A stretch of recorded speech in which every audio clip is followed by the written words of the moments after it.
What's up, everyone, and welcome back to the MMA Zone. Today, let's get started with Michael Bisping thinks Paddy Pimblett needs to humble himself. UFC Hall of Famer Michael Bisping thinks Paddy Pimblett needs to bring himself back down to earth, so to speak.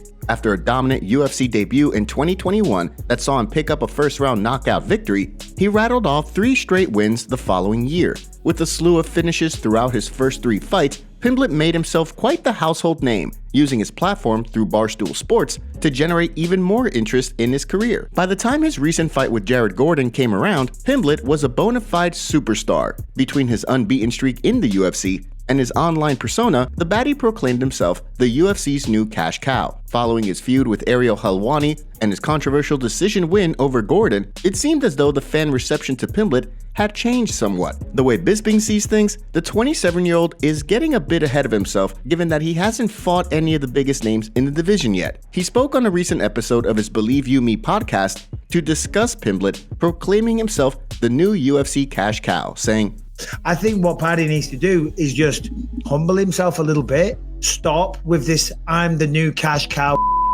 When I asked him to who would he want to fight next, saying, I don't need to say anyone's name because I am the man, I'm the boy, I'm the cash cow. And then you're yet to fight someone ranked.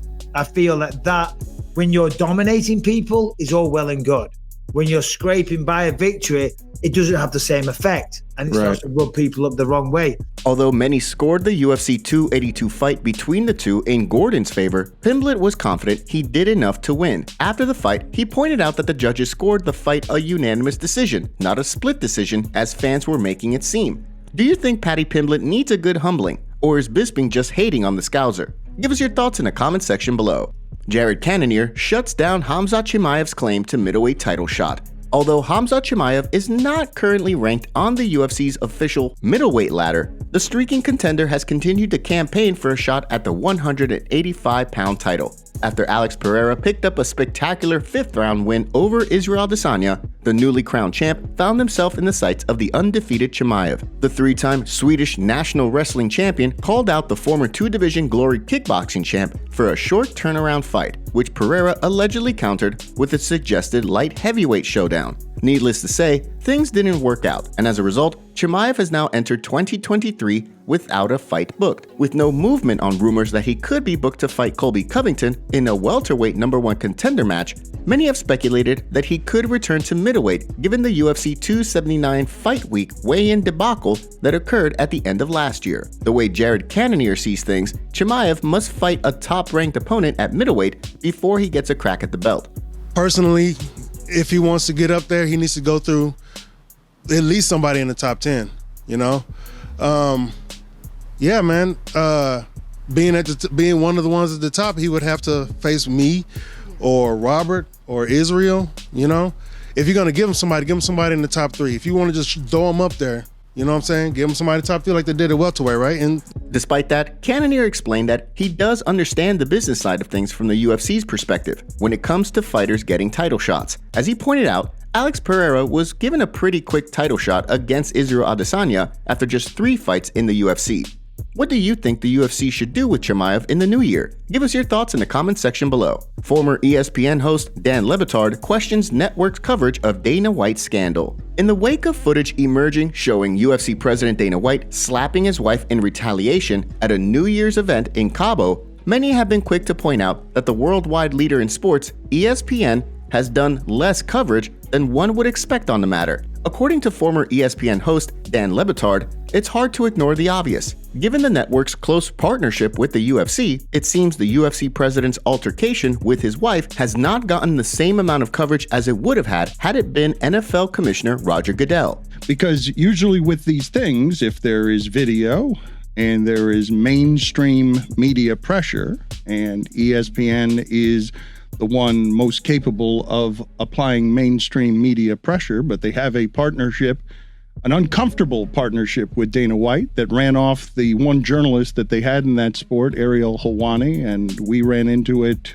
because Dana White has a great deal of power at ESPN. How is that story going to be covered? How is that story supposed to be covered? The UFC president has addressed the footage, taking full responsibility for his actions given his harsh stance on domestic abusers in the past. Despite that, many believe the longtime frontman for the sport needs to face some sort of repercussions beyond the public backlash he's faced.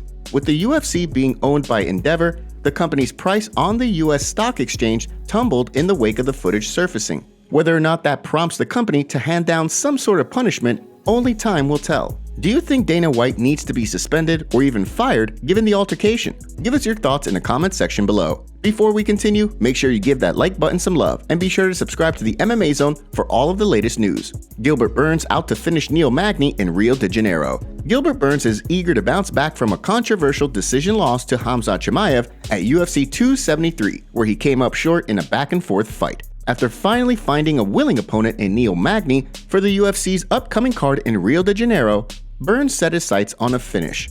He didn't just want to defeat Magny, the winningest fighter in the history of the welterweight division. He wanted to put on a show for his Brazilian fans and cement his place as one of the best fighters in the 170-pound division. With just weeks to go until the fight, Burns spoke about his preparation and motivation going into this fight, saying, I'm at the point right now, Bisping, that win is not enough. You know, I need to get a finish. I need to be spectacular. In order to have that type of finish, the training camp is different. You know, I'm putting a lot of work to make sure January 21st I come ready to finish this guy. Not just a win, not a bull decision. Not let's see what the judge is gonna see. No, that, no more. With no word on whether or not Colby Covington and Khamzat Chimaev are going to fight for the welterweight #1 contender spot, Burns could insert himself into the title shot picture with a quick victory over Magny. Considering the trilogy fight between Leon Edwards and Kamaru Usman also has yet to be booked, it'll be interesting to see where Burns fits into this conversation if he does indeed get this win. With UFC 283 just weeks away on January 21st, how do you think things end up playing out in Rio de Janeiro? Give us your predictions on the fight in the comments section down below. And now for our breaking news story of the day. I saw you, by the way, roll your eyes when Paddy won. Shouldn't have won. I thought it was a close decision. And I thought Jared won. I thought Jared Gordon won that fight. Did you see? It was a good fight. It certainly wasn't a blowout. It wasn't one of those fights where there's no way. It was a close fight. Dillon Danis out of KSI fight on January 14th. In a move that Ariel Helwani predicted quite some time ago, Dillon Danis has officially pulled out of his scheduled boxing match with KSI on January 14th. The news broke through KSI's team, who alleged that Danis had not prepared enough for the fight according to their sources. While revealing that Danis still doesn't have a coach or even a corner for the fight, KSI's manager explained how surprised he was by his withdrawal on such short notice. For his part, the controversial grappler was quick to take to social media to give vague statements on the matter. In a pair of tweets with little context, he simply said, "Fake news." Hours later, he followed that up with another tweet that said, "The truth will shock everyone." According to reports, Danis has been replaced by gamer FaZe Temper. After 3 years away from active competition, do you think that Danis will return to Bellator in 2023? Give us your thoughts in the comments section down below. Thank you so much for joining us today. What do you make of what's going on in the fight world? Make sure to like this video and subscribe to this channel so you can stay up to date on all of the latest news from the MMA Zone. See you next time.